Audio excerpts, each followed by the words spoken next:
Week 1 is officially here, so that means you have to lock in your Week 1 lineups. So today I'm going over my favorite start-sit calls to help you set your roster with confidence and to help you guys avoid those Week 1 landmines. So let's get right into it. Hey.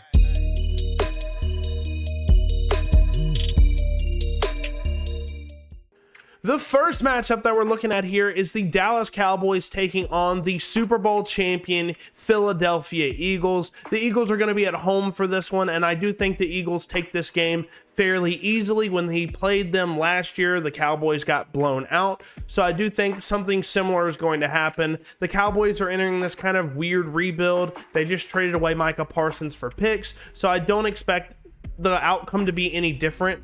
But I will say for the start and sits, I do have Pickens and Lamb as my pretty much glaring starts for the Cowboys offense. I think those are the only guys that I would feel comfortable starting. And this is why. This is my thought process here. I think the Eagles are going to be ahead the majority of this game, if not all of the game, and that leads to positive game scripts. I think the Cowboys are going to have to throw a lot to stay in this game, and CeeDee Lamb, he's an automatic start pretty much any given week barring injury, and George Pickens I think is a solid wide receiver 2, wide receiver 3 for your squads. So I think they're both going to get a fair amount of targets because of the amount of throws that Dak Prescott's going to have to make because they're playing from behind. So I think those are very good starts if you have either one of those guys in your lineup. Then let's move on to the Eagles offense. I think AJ Brown and Devonta Smith are very solid options. Obviously AJ Brown is an automatic start for the most part unless your team is absolutely stacked. The Cowboys, we don't know if Trayvon Diggs is going to play. I know Deron Bland is coming to week 1 to play, but we're not 100% sure if Trayvon Diggs is going to play. And if he does play, he's not playing 100% coming off of that knee injury. So I think the Eagles wide receiver room needs to be started here just because I think this defense for the Cowboys losing Micah Parsons, that sets kind of a bad example saying basically anybody in this defense is replaceable. I think the morale's very low in Dallas right now. So yeah, absolutely starting the wide receivers for the Eagles. And then Saquon Barkley, it's an obvious start. I don't think the run defense with Kenny Clark is going to do much in terms of increasing this run game. I do like Kenny Clark, but he just got there, so he's going to have to learn the playbook, and I don't know if he's necessarily going to be ready right off the rip. And I think Saquon Barkley absolutely eats in this game. They're going to be up, and they're going to give Saquon Barkley probably 25 to 30 carries in this game. So absolute smash start if you have a Saquon Barkley on your roster. Now moving over to the sits, there's probably a couple controversial names. I am basically fading the entire Dallas Cowboys backfield. Javonte Williams, Jaden Blue. Just with Javonte, we have no idea what he's looking like now. You know, in a new setting, I know he's coming off the injuries. Maybe he's fully healthy and looks like his college self. I don't think that's going to happen. I don't think this offensive line's particularly good at run blocking either. I know they drafted a run blocking guard in Booker in the first round, so maybe he improves this run game. But we also don't know what the timeshare is going to look like. Javonte Williams, Jaden Blue, you know, we don't know exactly who's going to get the majority of the carries. I'm leaning Javonte, but we're not 100% sure. Then you have Miles Sanders involved as well. We're not sure what this offensive running game for the Cowboys is going to look like, so I'm fading them unless you absolutely have no better options. Jake Ferguson, I think he's just not gonna, Dak's not gonna have enough time to throw, so Jake Ferguson might have some targets here and there. But for me, Jake Ferguson is just very underwhelming. You're hoping that he scores a touchdown to be relevant for the most part. So unless he's your only tight end, I would probably be fading him. I don't like his projection either. Jaden Blue, we kind of already spoke to him. He was my least favorite running back in this class. I thought he made a lot of mistakes catching the ball in terms of drops. Didn't like his vision. Thought he fumbled a little bit too much at Texas. So was not my favorite back whatsoever. He got drafted a little bit higher than I expected. So I think Jaden Blue, he's kind of a fade for me all season until he proves me wrong. Like I said, we don't know how many carries he's going to get week 1 either. Next up, we have Dak Prescott. So my thought process here is start both of the Cowboys receivers, don't start Dak though. And this is why. Dak Prescott coming off injury. He was not looking particularly good last year when he played, but he still got CD the ball and still made a decent amount of points because of that. But with Dak, I think this defense is really tough to play against, regardless of how many secondary pieces they lost with Gardner Johnson and so on. I just think Dak Prescott's going to make some mistakes. He might throw more interceptions than he does touchdowns, but he will get it to his guys. But with Dak Prescott, I'm just not feeling comfortable starting him until I know what version of Dak is showing up this season. Is it MVP Dak or is it 2024 Dak? You're only as good as your last performance, and Dak Prescott has not been coming off of good performances. So fading Dak Prescott for now until he proves us wrong. And then last but not least, I think the only guy that I'm hesitant to start in this Philadelphia offense in terms of a starter, right, is Dallas Goedert. I don't know how much he's going to be getting the ball. I think Devonta Smith and AJ Brown are the main targets, so Goedert is the third option, really.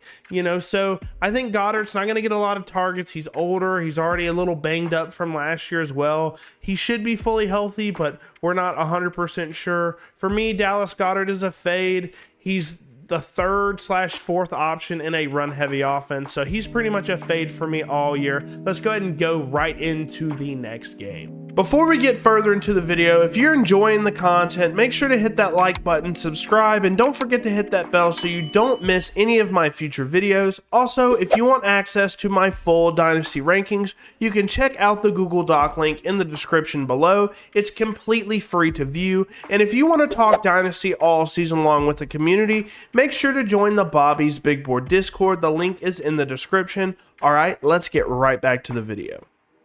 Next up, we have my Kansas City Chiefs taking on the Los Angeles Chargers in Brazil on the Friday night game. Yes, we have a Friday night game this week. Stoked for that. But it is in Brazil, and all these out-of-country games tend to be a little bit sloppy just because of the new scenery, jet lag, who knows. I don't know why these overseas games are a little weird, but they usually always are. But in terms of the start-sits, it's fairly simple for me. I think Mahomes is pretty much an automatic starter no matter who you have. I know that sounds a little bit biased, but I think Mahomes is going to bounce back this year and have a big-time year. So you should be stoked to have him on your lineups. And, they've been talking about having a explosive deep threat attack like they did in 2018 when Mahomes threw 50 touchdowns. I think they will try to return to that just because the offense was kind of a problem last year. The defense kind of kept them in a lot of games, and that's why I think Worthy is an automatic start for me as well. I know the Chargers have a solid defense under Harbaugh, but he just really showed up in the playoffs Worthy did last year. And I think he's going to show out this season as well and be the number one option for Mahomes since Rashee Rice is out. So I think Worthy is good for one big play a game, plus he gets a lot of gadget touches like end arounds, screens, things like that. I think he's a valuable fantasy option to have. So I think Worthy is going to have a big game here. And then Travis Kelce. I know Travis Kelce's coming off a down year where he was a top 10 tight end in fantasy last year. He had a ton of volume. I don't think that persists this year, but I do think he's still going to be a very popular option for Mahomes, and I think he's an automatic start if you have him. You're probably not going to have any better tight ends in your lineup. If you do, I still think Travis Kelce's worth plugging in at your flex spot. So then next up, we have the Chargers offense, and I do think the Chargers are going to have a problem running the ball versus this Spags defense. So I think they're going to be playing from behind. I think Justin Herbert and Ladd McConkey are going to have to get the ball rolling a little bit early because I think Omarion Hampton, he's a rookie. He's very new to the NFL, brand new actually, and he's playing against one of the best run defenses in the NFL. So I think he's going to struggle at least this game. I do love Omarion Hampton's talent, but this is a tough ask for him to go out of the country week 1, playing against one of the best defenses in football. I think he's going to struggle. We'll get to him in a minute. So that leads Justin Herbert to kind of get the ball rolling with his arm, and who's better to get it to than Ladd McConkey? He was phenomenal last year, so I think both of these guys are really solid start options. Now, when it comes to sits, I'm fading the Chargers running back room, and there's a few reasons for that. Obviously, they're playing against a great run defense, so that's one reason. Omarion Hampton's brand new, just talked about that situation. And then Najee Harris has been dealing with an eye injury all the way back in July. On the 4th of July, actually, he suffered an eye injury, and he hasn't really been practicing up until this week, so we don't know how out of shape he is. He seems to be in shape, but who knows how acclimated he is to this offense. I don't know if they give him a lot of carries or not. So both of those guys are fades for me. And then we have Trey Harris. And Trey Harris is going to be a fade for me a lot of the year until he proves me otherwise, just because of his profile. He's going to play the outside. I think he's the third option behind Quentin Johnston. As much as you guys want to hate on Quentin Johnston, he was a 7 touchdown, 8 touchdown guy last year. I know he can't catch a football to save his life, but I think Trey Harris, I do love his hands, but I think he's going to be a vertical threat, and Herbert's going to get him the ball maybe 4 times a game, and he's going to have to bring down those catches versus really high level corners for this Chiefs defense. Then I'm fading the Chiefs running back room. I know Kareem Hunt, he's suffering a quad injury last year, and he's still been kind of going through that. I don't know if he plays a lot out Friday night, so I'm not starting him by any means. Pacheco, he looked decent in the limited action that he had in the preseason, but there's a lot of bodies in this offense. Pacheco might be a start, but I just don't know how good it's going to be with this Kansas City Chiefs running game. So I'm kind of fading both of these guys for now. Let's go ahead and look at the next game. Next up, we have the Washington Commanders hosting the New York Giants. Let's get this out of the way. I think Jaden Daniels is an automatic start with the rushing upside, with his ability to pass the ball as well. This offense was electric last year. While I do think the Cliff Kingsbury system is a little bit outdated in terms of the college kind of nuance to it, I think it's kind of a simplistic offense. I do think the defensive coordinators will kind of catch on, and I think this offense is going to be as successful, but I do think Jaden Daniels and these receivers will still be fairly dominant.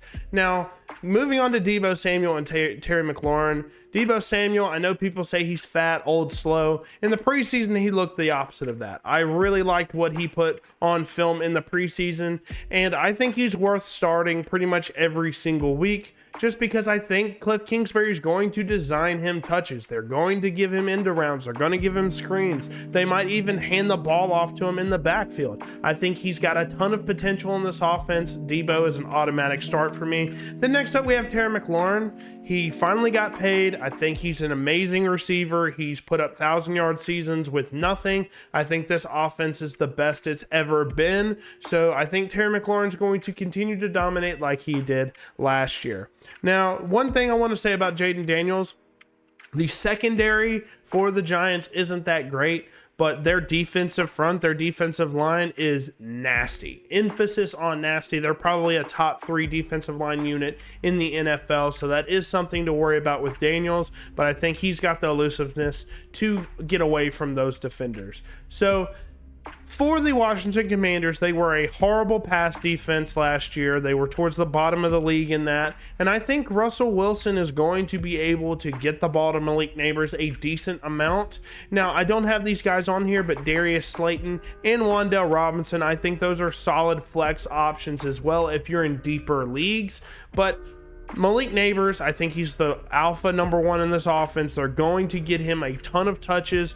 Russell Wilson can throw him the deep ball when he separates vertically like he can. I think both of these guys are going to have a big game versus this struggling Commanders passing defense. So love all of these guys to start, but let's go ahead and go over the sits. So I do have Chris Rodriguez and Ja'Cory Crosky-Merritt, the backfield for this Commanders offense, I think these guys are very good sits for me. I think Austin Eckler is worth a start or two, but I'm kind of fading this entire backfield just because we don't know what the timeshares are going to look like. I know the depth charts say Ja'Cory Croskey-Merritt, aka Bill, is way down there like RB5. I don't believe that. I think they're going to get him integrated into the offense, and we're going to have some sort of committee going on here. So kind of fading the backfield until we figure out basically who's going to be the RB1 in this offense. I think JCM can be that guy, but it's going to take probably 8 weeks or so for him to earn that job. Then we have Zach Ertz. I think he's just the outlier in this offense.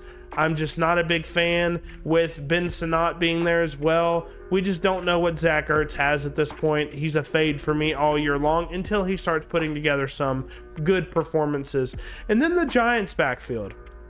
Very interesting backfield with Devin Singletary, Cam Skattebo, and Tyrone Tracy. I think all of these guys are fades for me. I like Cam Skattebo as a dynasty stash because I do think he will earn that RB1 role over the course of the season, just because I'm not a big fan of Tyrone Tracy. I think he's a bona fide third down back that just has some change of pace aspects.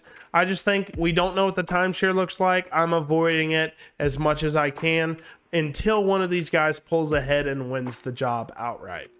Next one is fairly exciting for me because we get to see the Carolina Panthers taking on the Jacksonville Jaguars, and the Jaguars get a home opener, and I'm very excited about what Liam Cohen is going to do with this offense. They have a ton of playmakers now.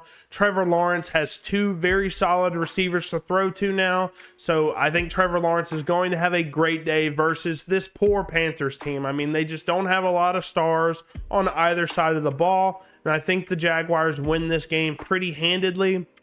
So I think Trevor Lawrence is going to cook coming off the injury. And I think Brian Thomas Jr. and Travis Hunter are both going to get a fair share of targets. So I think both of these guys are going to basically flourish in this Liam Cohen offense. We saw Liam Cohen be able to have two fantasy relevant wide receivers in Mike Evans and Chris Godwin last year before both of them inevitably got hurt.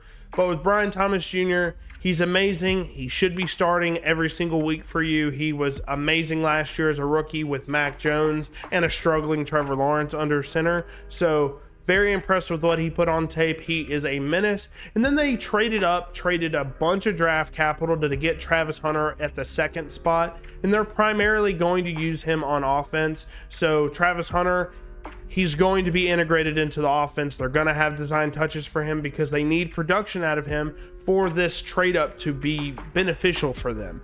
Yes, I do think he'll get some starts on defense, some plays on defense, but I think Travis Hunter is primarily going to be a wide receiver in this offense. So Travis Hunter, I think, amazing start until he gives us reasons to believe otherwise.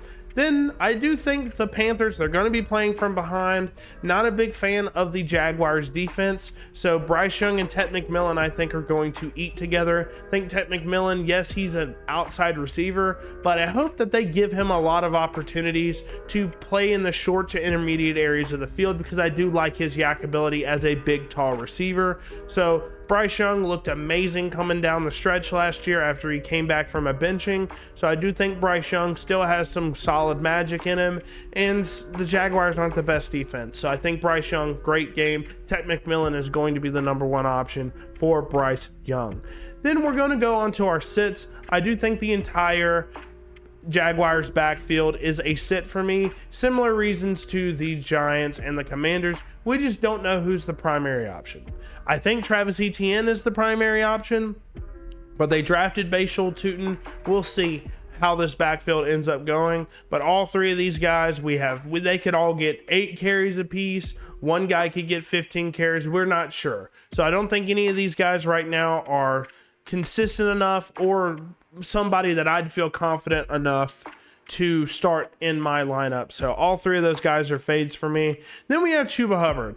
Just because I think this is a bad game script for him, I think he's definitely startable in your flex spot. But if you have two better running backs or better options than Chuba Hubbard, I think he's a sit. I'm kind of afraid of Rico Dowdle a little bit. I don't know why. I just have a feeling that they brought him in to be kind of a committee and we'll see. He was a 1,000-yard rusher last year. Hopefully he's just the backup, but I don't know, man. I'm kind of fading Chuba a little bit until I see what that timeshare looks like. And then last but not least, Xavier Legette. I know Coker went on IR. They signed Hunter Renfrow, so we'll see who's that wide receiver 2 in this offense. I think Legette's a super athlete with a ton of room to grow, but overall, I'm fading him until he proves that he can be a consistent option in fantasy.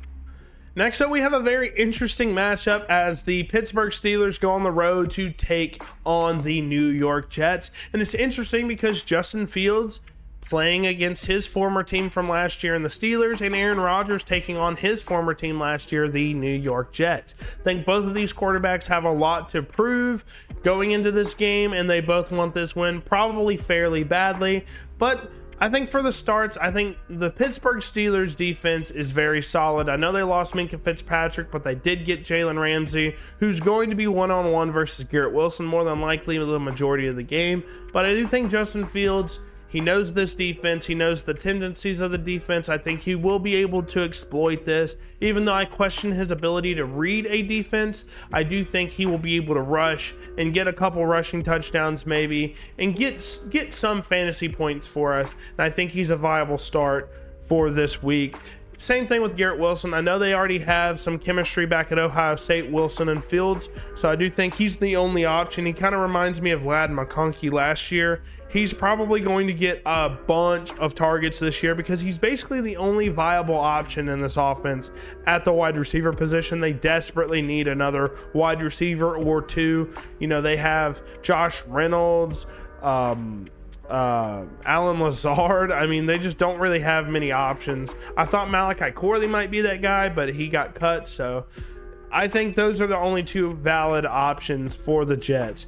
Now, DK Metcalf, I think he's going to be getting a couple of deep targets. We just don't know what this offense is going to look like with Aaron Rodgers under center. Hopefully they pass the ball a little bit more because you have Aaron Rodgers, but we know how Arthur Smith likes to run an offense. We'll see how Aaron Rodgers and Arthur Smith clash, if they do at all. I think they're friends even, so we'll see how that works out. I think DK Metcalf will get some solid starts, so overall I think he's a start.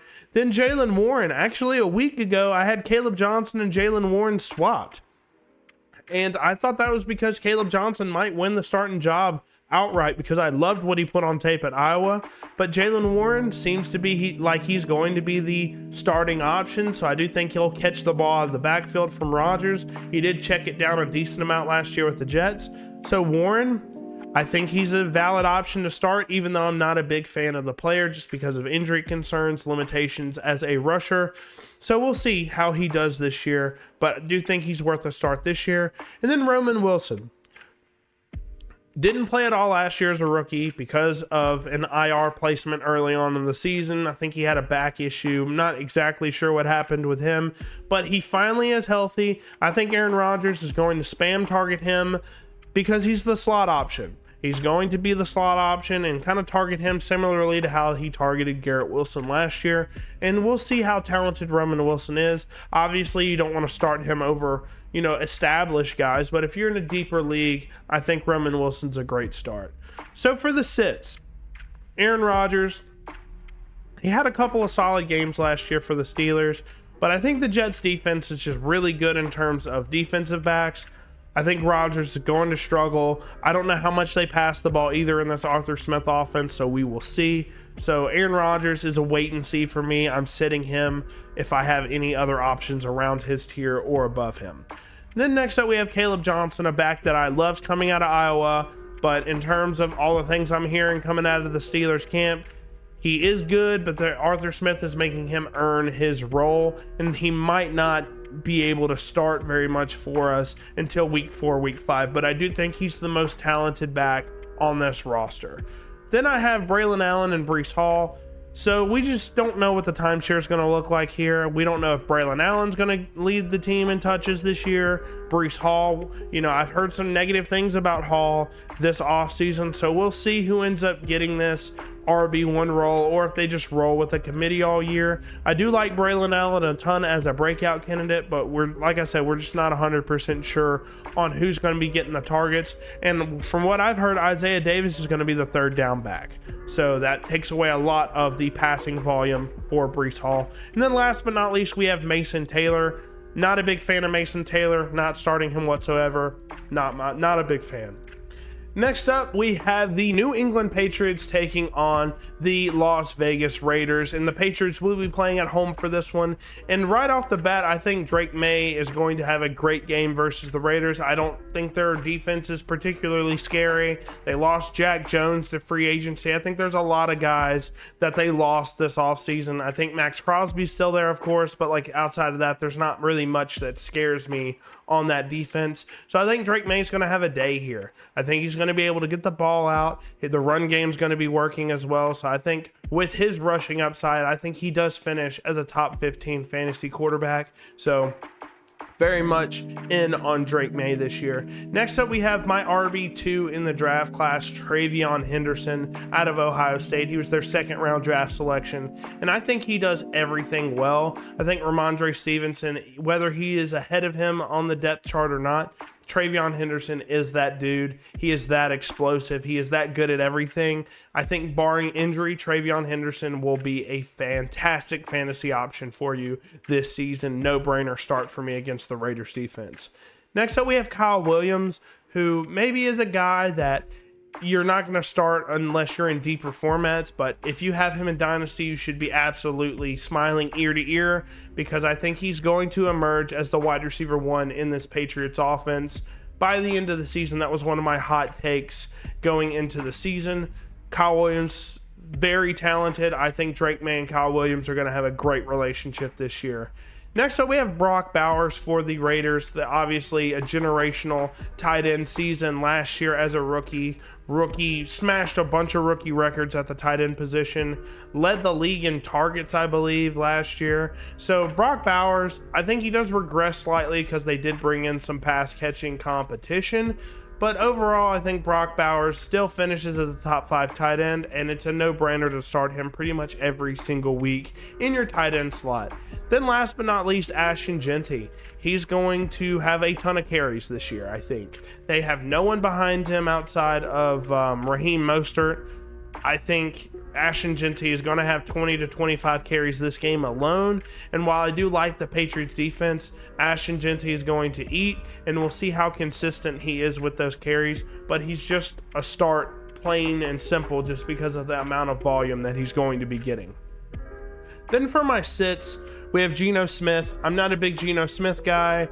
I didn't think he played particularly well last year, regardless of how many yards he put up. I think this Raiders defense is probably the worst team that he's played with thus far, even though I do like Ashton Jeanty and Brock Bowers. They just don't have a ton of talent around him outside of that. I think the offensive line is shaky as well, so I do expect Geno Smith to not have a great year, and I think he's a sit until he proves me wrong. Then Jack Besh is a wide receiver I was super high on, but all reports are saying he's not going to be starting. He's going to be the backup to Jacoby Myers, even though they spent a second-round pick on him. Doesn't make much sense, but I do like Jack Besh's skill set, and I think he's going to be a starter later on in the season. But right now, a lot of red flags, wouldn't be starting him in week 1. Then we have Ramondre Stevenson, a guy that I think, regardless of what the depth chart says, is going to be their short yardage back. He had some fumbling issues last year. Not a big fan of Ramondre Stevenson. I think if he can come back to his former self, his 1,000-yard rushing self, maybe they can have some sort of committee, but I think Travion Henderson is so good that they're going to be giving him the bulk of the carries. So Ramondre Stevenson is a sit for me. Then we have Hunter Henry. Last year, he kind of led this team in targets, had multiple big-time games with Drake May. I just don't think that continues. They brought in Stephon Diggs, drafted Kyle Williams, right? Pop Douglas is coming back. They have a ton of options. Kayshon Boutte is there as well. I just don't think Hunter Henry is going to replicate what he did last year, so he's a sit for me unless you don't have anybody else at the tight end slot. Then last but not least, Stephon Diggs. He's coming off an ACL tear. Yeah, he might do good week 1, but he's a guy long-term that I am not starting. I'm just not too big on Stephon Diggs. I think Kyle Williams and other wide receivers are going to take up an uncomfortable amount of targets. All right, next up, we have the Arizona Cardinals going on the road to face off against the New Orleans Saints. Not going to sugarcoat this, guys. In terms of roster, coaching staff, all of the above, I think the Saints are the worst team in the NFL right now, just on paper. So I do think the Cardinals are going to come out with a fairly easy W, and I think it's going to be a good coming out party for this offense. That means Kyler Murray's going to have a great day. I mean, there's no point to not start him versus the Saints defense, who has basically nothing on defense. Same thing with Marvin Harrison Jr. I think he's going to have a big day. He's going to have a big season, I think. So definitely a start for Marvin Harrison Jr. James Conner, I think this offense is going to be kind of a 1A, 1B, but I think James Conner has more goal line touches, and I think he's a start until we see that Trey Benson gets a bulk of carries. I think James Conner did well enough last year to where he earns the bulk of the carries, at least early on, until he gets hurt. And then lastly, for the Cardinals, Trey McBride. I think he's going to have another top 5 finish under his belt this year. He's a target monster. Kyler Murray loves throwing to him. I don't think that changes anytime soon. And then the only guy that I feel comfortable starting in this Saints offense is Alvin Kamara. I think Rattler's going to be a little uncomfortable, playing against the Cardinals. I think he's going to dump it off a lot to Kamara, and I think he's going to be the main guy getting carries in this offense. So screaming start for Alvin Kamara if you have him. Then let's go to the sits. So I don't want to be too harsh on Spencer Rattler, because last year he didn't play particularly great, but he didn't have anybody to work with. He didn't have Shaheed, didn't have Olave. Like, he had nothing. So Rattler, I obviously wouldn't start him week 1, because who knows, he could still be bad with the talent around him. We just have to wait and see. So it's a wait and see on Rattler, not starting him unless you have nothing else at quarterback. Rashid Shaheed, same deal. We don't know if Spencer Rattler is good or not with talent. So I'm fading any pass catcher in this Saints offense. So that goes for Rashid Shaheed, Jawan Johnson, Chris Olave. And that may change if Rattler puts together a couple of solid performances. Obviously, the Cardinals defense wasn't that great last year. They didn't really add too much either. So we will see if they can't perform versus the Cardinals in terms of an offense. None of these Saints players outside of Kamara will be viable for me going forward until they prove me otherwise. And then the last sit for the Cardinals is Trey Benson. I'm not entirely sure what his role is in this team yet. If we go based on last year, he was kind of like a change of pace back. Very limited carries. So we'll see. I think James Conner is definitely the safer start option. But if you need him as a flex play and you don't have anybody better, it's not the worst flex play in the world. But Trey Benson, he's going to have to show me that he's getting a bulk of the carries before I comfortably start him. All right, next up we have the Cincinnati Bengals going on the road versus the Cleveland Browns. And the Browns are not projected to be a very good team this year. They have a weird situation at quarterback. I know Joe Flacco starting, but the Bengals should have a fairly easy win. There's no easy wins in the NFL, but I do think the Bengals come out with a W here because they are projected to be the much better team. And let's start off with why they're so good. Joe Burrow and these two wide receivers are phenomenal. I think anybody that's in this passing offense has a very solid argument to start on your fantasy football lineups. But Joe Burrow, he played at an MVP level last year. I mean, he was phenomenal last year. People are worried about the injury concerns. I think he's fine. He gets the ball out quickly enough to where we're not worrying about him getting hit too often. So Joe Burrow, an absolute slam dunk start at quarterback. And Jamar Chase, I don't really know if I have to say much about this. Wide receiver 1 last year, is coming off an incredible offseason, great training camp, solid preseason as well. They played the starters a significant amount throughout the preseason, and Jamar Chase looked as dominant as ever. So Jamar Chase, if he's your wide receiver 1, you probably picked him in the top 4 picks of your redrafts, and you probably picked him in the first round of your startups whenever you're playing Dynasty. So Jamar Chase, absolute phenom of a wide receiver, brain dead start. And then T. Higgins, I think, is a great wide receiver too. If he is your wide receiver too, he is phenomenal when he plays. He just has a hamstring issue that, keeps coming up. I think T. Higgins is phenomenal, great possession wide receiver. So brain dead start again. I think any of these wide receivers are great options to start. Then for the Browns, I think Joe Flacco. This Bengals defense is atrocious. It just is what it is. I'm starting pretty much any quarterback against the Bengals, starting their number one wide receiver against the Bengals, pretty much any given week until the Bengals prove me wrong on how bad their defense is. Last year it was historically bad. They've lost pieces to free agency, lost some pieces to retirement. So it should be even worse on paper than it was last year. I know they got Notre Dame's defensive coordinator from last year.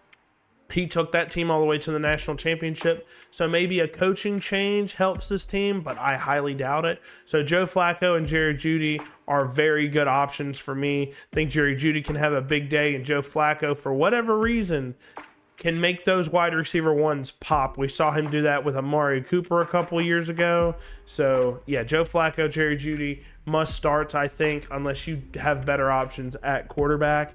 And then for sits, you probably have a pretty controversial name here in Chase Brown.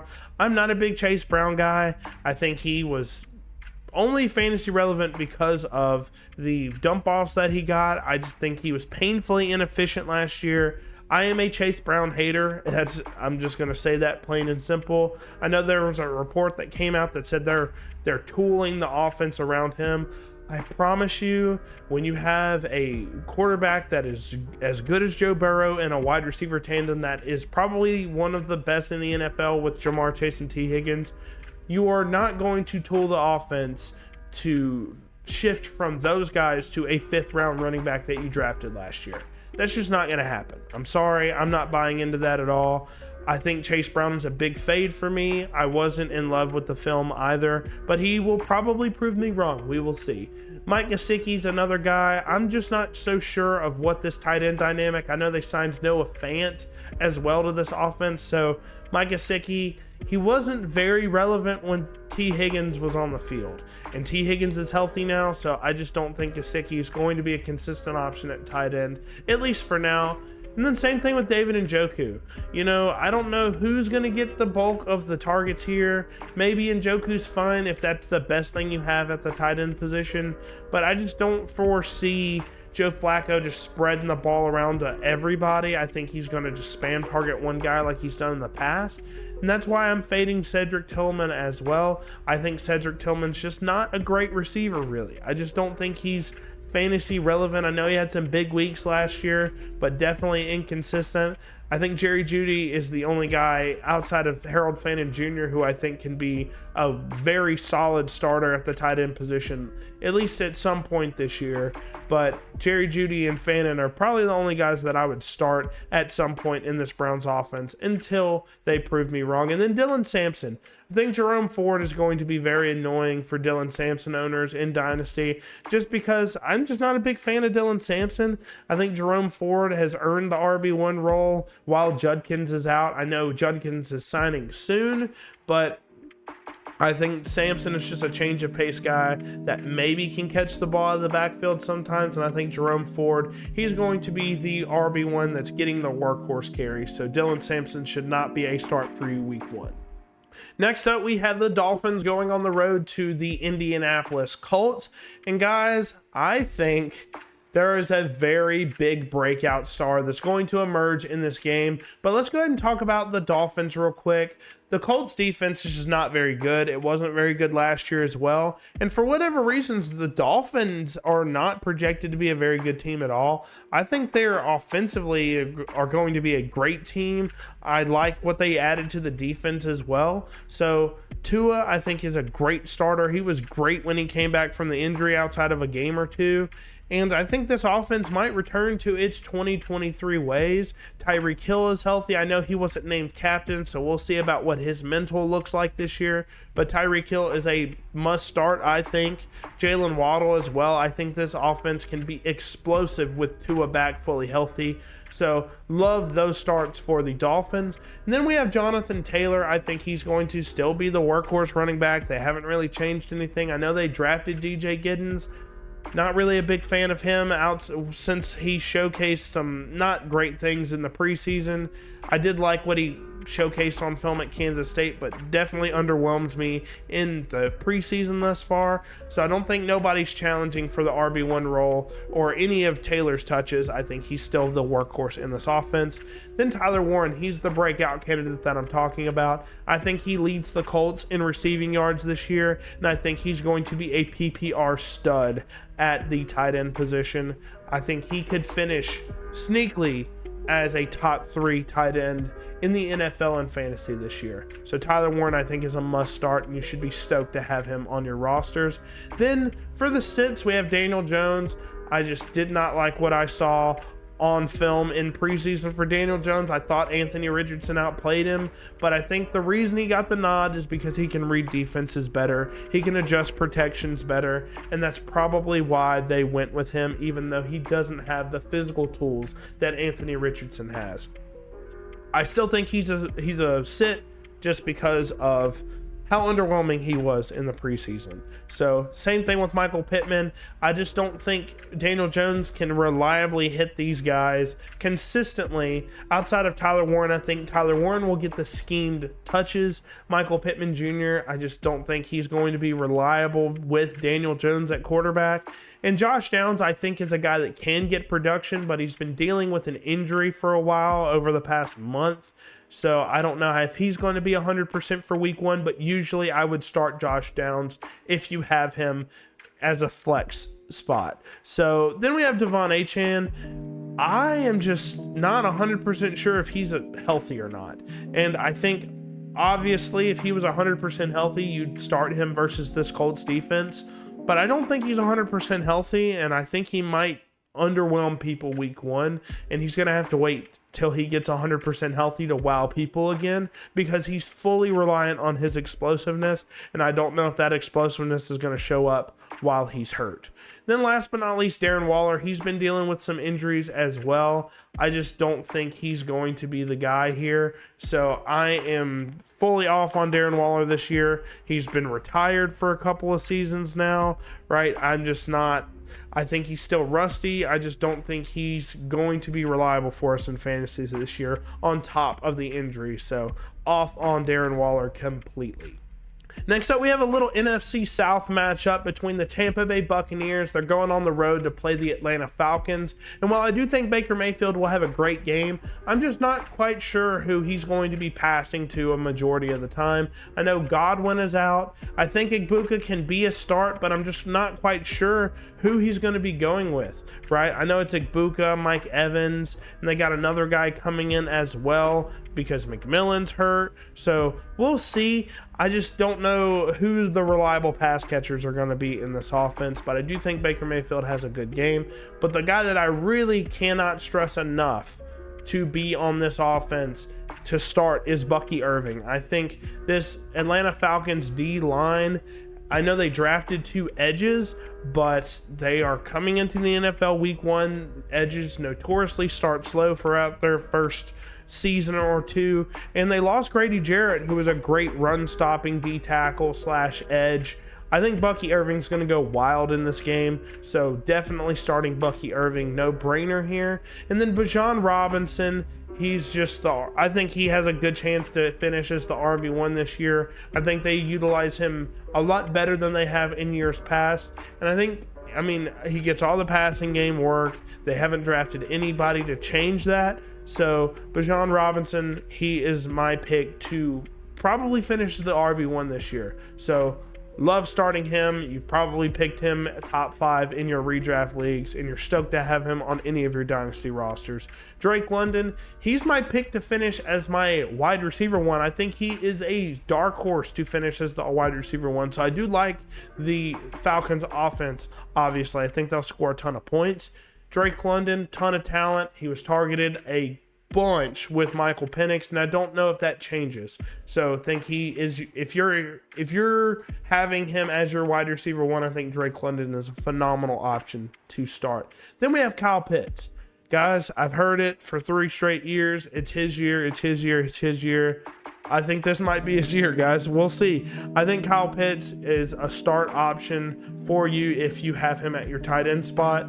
I think he can be reliable with Michael Penix Jr. I think, they've struggled at quarterback. Kirk Cousins didn't look great, right? Throughout his career, Kyle Pitts hasn't really had a high-end quarterback, and Penix might be that guy. So Kyle Pitts is definitely a starter for me this week.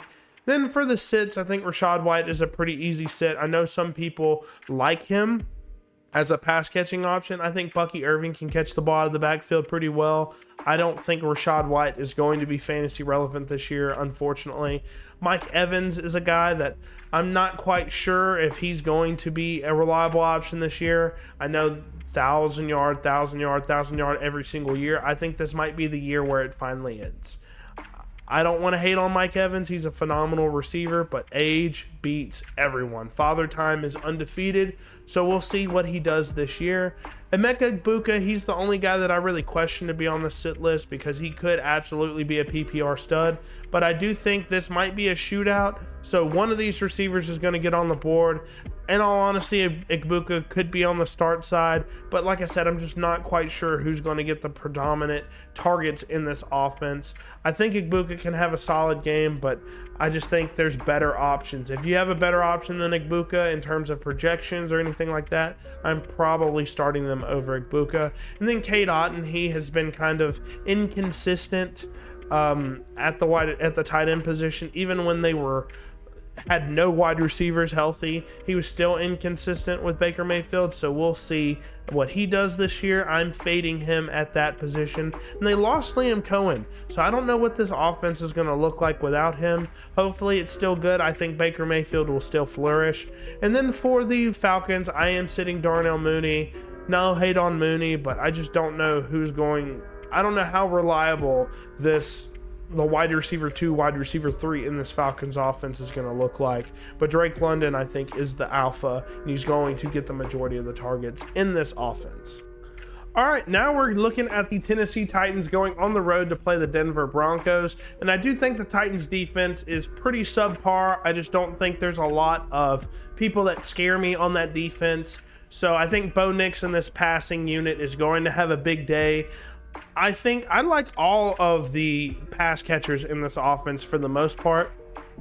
Cortland Sutton's going to have a big day, I think. Pat Bryant could have a big day in terms of PPR scam artist type underneath in the slot. I think Evan Ingram can have a big day in your tight end premium formats at the tight end position. So all of those guys, I think, are starts. Obviously, Pat Bryant is a little bit of a wild card because he is a rookie, but in deeper formats, I think he's a pretty solid start. Maybe you want to wait and see on him, but I think he can put up some big numbers pretty quickly. And all of that's going to be coming from Bo Nix. I think Bo Nix is a phenomenal guy that has a ton of experience in college, and he showed that in his first season in the NFL as a rookie, put up great numbers, and I don't think that changes anytime soon. And the only guy in the Titans offense that I'm really looking at in terms of starting is Calvin Ridley. Cam Ward was spam targeting him, and I don't think that changes in week 1. I think he's going to be the only reliable option right now for Cam Ward because he's still that talented. I love the value on Calvin Ridley right now in both redraft and dynasty leagues. Now, in terms of my sits, Cam Ward, I think there's not a more tougher ask of Cam Ward than to go on the road versus the best defense in the NFL as a rookie quarterback in your first start. I think Cam Ward's going to struggle. And if he doesn't, I think he's a starter all the way through the season. If he can prove himself in this game, that's going to surprise and shock a lot of people, but I do expect him to struggle a decent amount in this first week. It's going to be his welcome to the NFL moment, I think, but I do like Cam Ward as a long-term starter. Elik Eomanor as their wide receiver 2. I think since Cam Ward's going to struggle, I think only one guy is going to be relevant in this offense, and I do think it's Calvin Ridley. So Eomanor and Chig, at least for this week, not big fans of. And then the running back room. I love RJ Harvey. I think he should be the running back 1 in this offense, but they did sign J.K. Dobbins. They waived Audric Estime. They cut him. So we just don't know what this backfield's going to look like in terms of a timeshare. We don't know if J.K. Dobbins is getting the bulk of the carries. RJ Harvey, is it a split? If it's a split, I'm kind of leaning towards that. I think both of these guys are fades for me, at least for week 1. I'm not 100% sure on who's going to be fantasy relevant out of this Broncos backfield. I'm leaning RJ Harvey, but we got to wait and see for the timeshare there. All right, next up, we have the San Francisco 49ers going on the road versus the Seattle Seahawks in this NFC West matchup. And I do think the 49ers win this. I think Brock Purdy is going to bounce back from his down year last year because they have McCaffrey back. They have Pearsall back. Kittle looked amazing last year. While I do know Juwan Jennings, I don't know if he's 100% healthy right now coming into week 1. I know he has a contract issue as well. Ayuk should be out a decent amount this year coming off of the ACL injury.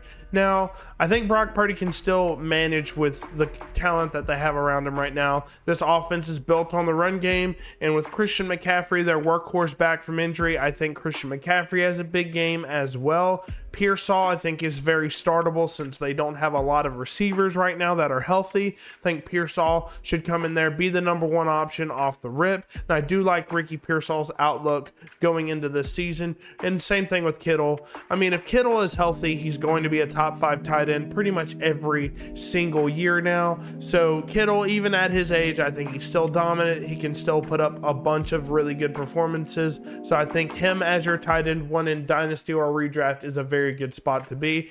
Then Jackson Smith-Njigba. I love his outlook this year. I know Cooper Kupp is there. You have Torrey Horton I like as a stash play in Dynasty, but Njigba is going to be the guy this year. I think he's pretty much clearly their number 1 option this year. And while Sam Darnold does have his flaws, I do think he can reliably get Jackson Smith-Njigba the ball and let him work. So he is my only startable player right now for the Seattle Seahawks.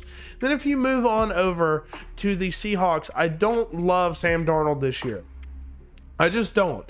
I don't think he's going to have nearly as good a team as he did last year with the Vikings. And we know what happens when Darnold gets under pressure. He just starts throwing it to the other team. That's just his thing. That's what he likes to do. So not in love with Sam Darnold. He's going to have to spend together a couple of good performances for me to trust him with the Seattle Seahawks.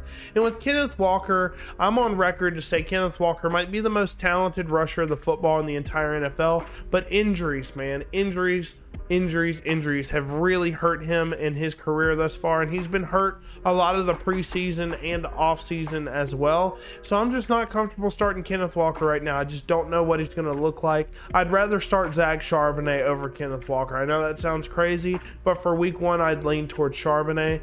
And then the wide receiver room outside of JSN, I don't feel great about. I do like Horton, but I mean, he's kind of a rookie and is the wide receiver 3 as of right now, so don't love his production right now. Cooper Kupp, I know people are hyping him up. They hype him up every year, and he's underperformed every single year since 2021 when he had the crazy Triple Crown season. So I think Cooper Kupp, I don't love his outlook. I think he's probably going to get hurt. He just keeps getting hurt over and over. He's not a guy that I'm willing to start week 1.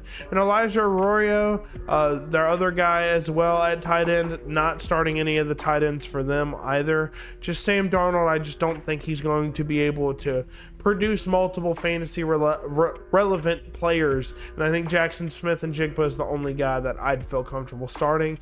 And then Brian Robinson Jr. If anybody's telling you to start Brian Robinson Jr., I just think that's in bad taste, just because Brian Robinson Jr., he's going to be the backup. I think as long as McCaffrey's okay, Kyle Shanahan has shown that he's going to run the rock with his starting guy. He's not a fan of committees. Christian McCaffrey is going to be the starter. He's going to get all the carries unless McCaffrey gets hurt. Or if they get into a goal line situation, maybe Brian Robinson gets in on a goal line touch, but that's the only thing. And if you're starting him because maybe he scores a touchdown, that's not a good strategy to have. So Brian Robinson Jr. is a clear sit for me. All right, now we have the Detroit Lions going on the road versus the Green Bay Packers. And while I do think the Lions will take a slight step back in offensive efficiency due to Ben Johnson leaving, they didn't lose any talent on the offensive side of the ball. So I do think they'll still be somewhat dominant. And that all starts with Jahmyr Gibbs. Jahmyr Gibbs, I think, is the RB1 in this offense. I don't think it's a 1A, 1B anymore with David Montgomery. While Montgomery was out, I don't know if there was any running back better than Jahmyr Gibbs last year. I mean, he proved to everybody on that team that he could be an RB1, a workhorse back. So I am starting him and not feeling bad about it one bit. Next up, we have Amon-Ra St. Brown. Back-to-back wide receiver 3 finishes. There's no reason to not start him. Goff is going to give him the ball a ton. And now we have Matthew Golden, the rookie first-round pick for the Packers. Now, I wasn't a big fan of him coming out of Texas, not going to lie, but he has proved me wrong all throughout the offseason, all throughout the preseason. He's been looking great, so there's no reason for me not to think that he's going to get the ball at least a few times, and he's going to make some plays. So definitely starting him. I think his projection is like 10 points, so anybody around that 10-11 point range, I'm starting Matthew Golden over them because I think Jordan Love will call his name a few times during this matchup. Then it's obvious Josh Jacobs has to be a starter for you. He is going to get the ball a ton of times, and I think he's a dark horse for the RB1 overall finish in fantasy football this year because he's got the workhorse build, and he was able to be their goal line back. He was their do-it-all back last year. So I think Josh Jacobs, he's got great potential this year to be a phenomenal running back for us in fantasy. And then a controversial name, we have Jaden Reed. I know he's battling a foot thing right now where he's probably not going to be 100% this week. I still think he's got the explosiveness to be a very pivotal weapon for the Packers. So he led all wide receivers last year in fantasy points per touch, and I think they were going to have an emphasis on getting him the ball in these, kind of techie type ways with the end arounds, the screens, things like that. I think Jaden Reed's going to get involved, and he's going to get us a decent amount of fantasy points. So I'm starting him. Only worry is that he re-aggravates that foot injury or makes it worse. Then we have the sits. Isaac Tisslaw, I know that's going to hurt some people's feelings. He had a great preseason. I mean, he was catching a touchdown pretty much every single week of the preseason. But at the end of the day, he's the wide receiver 3 currently for a run-heavy team. I love his skill set, but as of right now, you just can't start a wide receiver 3 on the Detroit Lions right now unless you're in a super deep format. Love his future outlook, though. Next, we have Jameson Williams. I'm not a big Jameson Williams guy. I think a lot of his big-time plays were off-trick plays or Ben Johnson schemed touches for him, things like that. I just don't know if that's going to happen this year, and he's a big boom or bust target already. I think he takes a decent dip in production this year, so I am fading Jameson Williams this year. And then lastly, for the Lions, we have David Montgomery. I think he's more of a short yardage role player now than what he was last year. He's slowing down a decent bit now. And I think Jahmyr Gibbs is going to be the workhorse in this running back room. And while I do think David Montgomery can get a touchdown here or there, on the goal line, I'm just not going to start him if that's the only path to production, only path to fantasy points, because I think Jahmyr Gibbs is going to be the guy here. Now we have Jordan Love. Just don't think he played particularly well last year. I know he was hurt playing through things, but Jordan Love, I think he's going to have another struggling season, and while I do think he gets the ball to Jaden Reed and Golden, he's going to make some mistakes, I think, versus this Lions defense. But I mean, maybe he can have a good game. I'm just not in on Jordan Love whatsoever. I'm sitting him if I have any options around his tier like Brock Purdy or someone like that. Just don't think this is a great matchup for him. And then any of the other Green Bay wide receivers, I have Romeo Doubs here, but Dontavian Wicks, those guys, I am fully fading any of those wide receiver threes because this offense runs through Josh Jacobs, and I think as a wide receiver 3 in the Packers, you're not going to be getting a lot of fantasy production. So fading Romeo Doubs and Dontavian Wicks this week and probably the entire season. Next up, we have the Houston Texans taking on the Los Angeles Rams in SoFi Stadium. So the Texans will be going on the road here. And I really like what the Texans have done in terms of offensively. While I don't love their offensive line, I do like the pass catchers that they brought in, right? I like CJ Stroud's outlook this year. I think he'll have a bounce back third year. Nick Chubb is the RB1 in my opinion for this offense. I think he will get a decent amount of carries. And while Nico Collins is healthy, I cannot deny he is a top 5 wide receiver in the NFL for me. It's just injuries are going to really play a factor in his finish this year. So whether or not he gets injured, I think that's a big part of his season. So Nico Collins week 1, if he's fully healthy, I'm for sure starting him. If he's your wide receiver 1, I would not be unhappy with that. And then Kyron Williams, I fully expect him to get a ton of touches, a touchdown probably. He is the workhorse in this running back room. I think he's got a ton of touches. He got re-signed. I think he's going to be in store for another pretty top 10 year in terms of a fantasy finish. So next up we have Puka Nacua. Puka Nacua with Devontae Adams. We're not sure what that target share is going to look like, but I do think Puka Nacua is still the guy. Matthew Stafford has the most chemistry with Puka Nacua, so I'm going to keep Puka Nacua on the start list until he either gets hurt or Devontae Adams starts being a little bit annoying with the amount of targets that he gets. And then for the sits, Matthew Stafford, he's been having a back injury. He's been out a lot of camp. He just returned to practice a few days ago. So Stafford, he's probably going to look a little bit rusty. Not going to be starting him week 1 just because of that. We don't know what he's going to look like. And obviously he's really old as well. Then Terrence Ferguson, I know between him and Tyler Higbee, there's probably going to be a split there. And if you're splitting as a tight end, your ceiling's already going down further than what it already is. So definitely not a fan of Terrence Ferguson this week, although as a dynasty stash, I think he's a phenomenal guy to have on your rosters.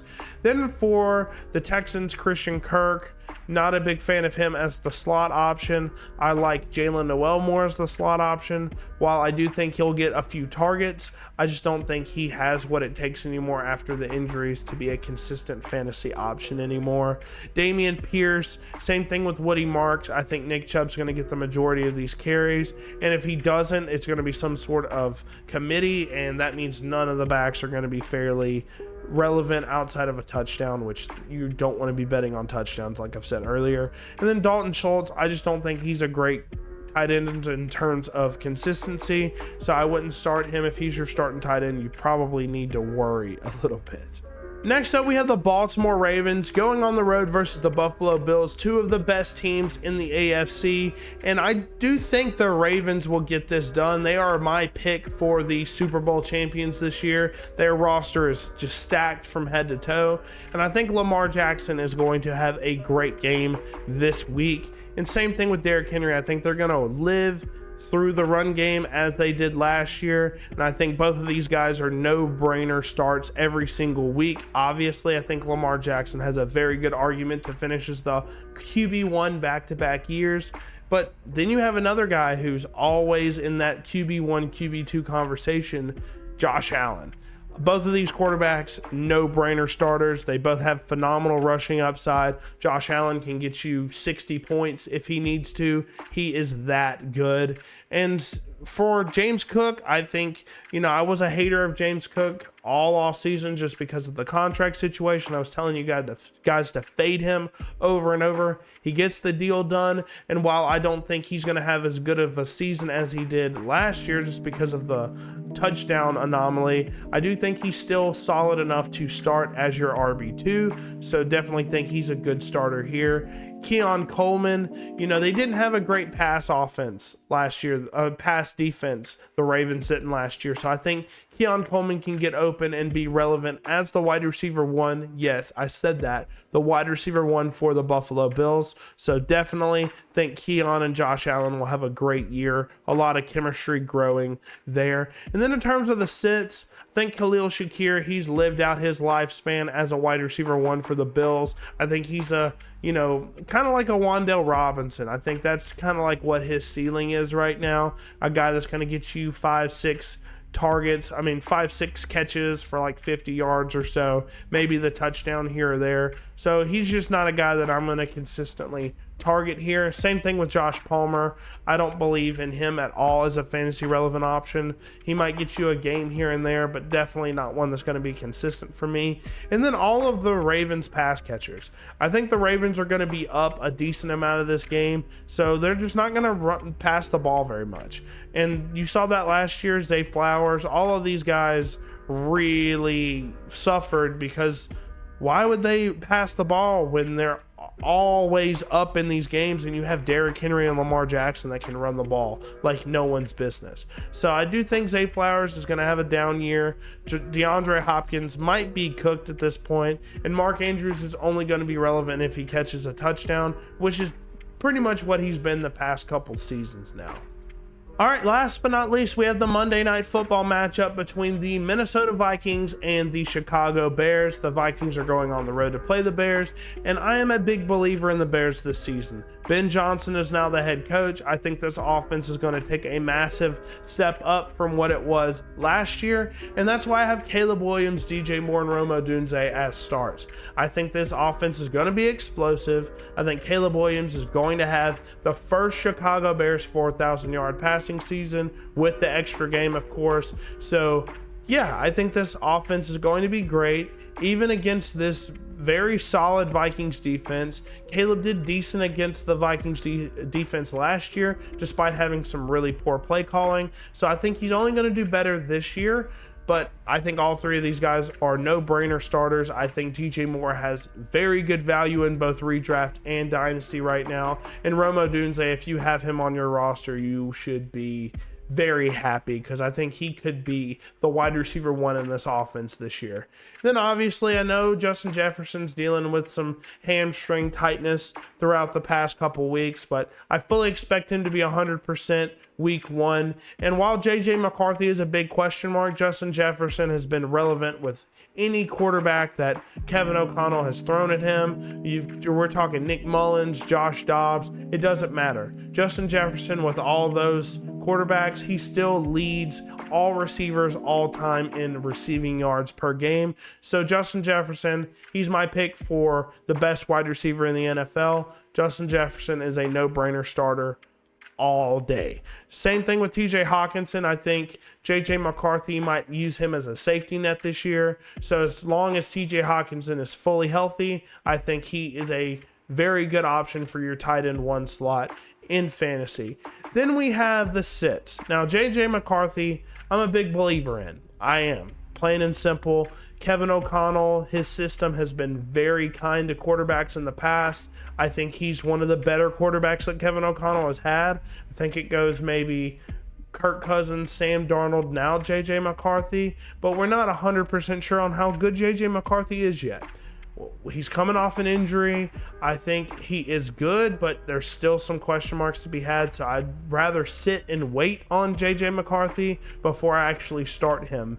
And I think that's just the best way to do it. Take some precautions there. Aaron Jones and Jordan Mason, I'm staying away from this backfield right now because I think it's a split timeshare. I'd rather have the workhorse running backs from other teams. I'm just not a big believer in either one of these guys right now. Aaron Jones always gets hurt, and Jordan Mason, while he did play very well early on in the season, ended up getting hurt himself last year for the 49ers. So staying away from this Vikings backfield because I think neither one of these guys are going to be getting enough opportunities to be fantasy relevant. Luther Burden, I'll tell you guys, Ben Johnson runs the most 12 personnel, 2 tight end, 2 wide receiver sets of any other coach in the NFL. And I think DJ Moore and Rome Odunze are the clear-cut top two options, Luther Burden being the third option.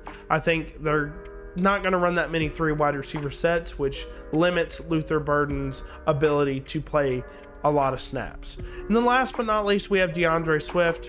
I think DeAndre Swift is a guy that has great value right now, but the run defense of the Minnesota Vikings is probably going to limit him. I think this game can be a little bit of a shootout, which might limit DeAndre Swift's carries. And I just think we need to wait and see on how much they use DeAndre Swift in the run game, because they don't really have much else in the run game. I like Kyle Monangai. Roshan Johnson's kind of cool, but DeAndre Swift's clearly the RB1 option.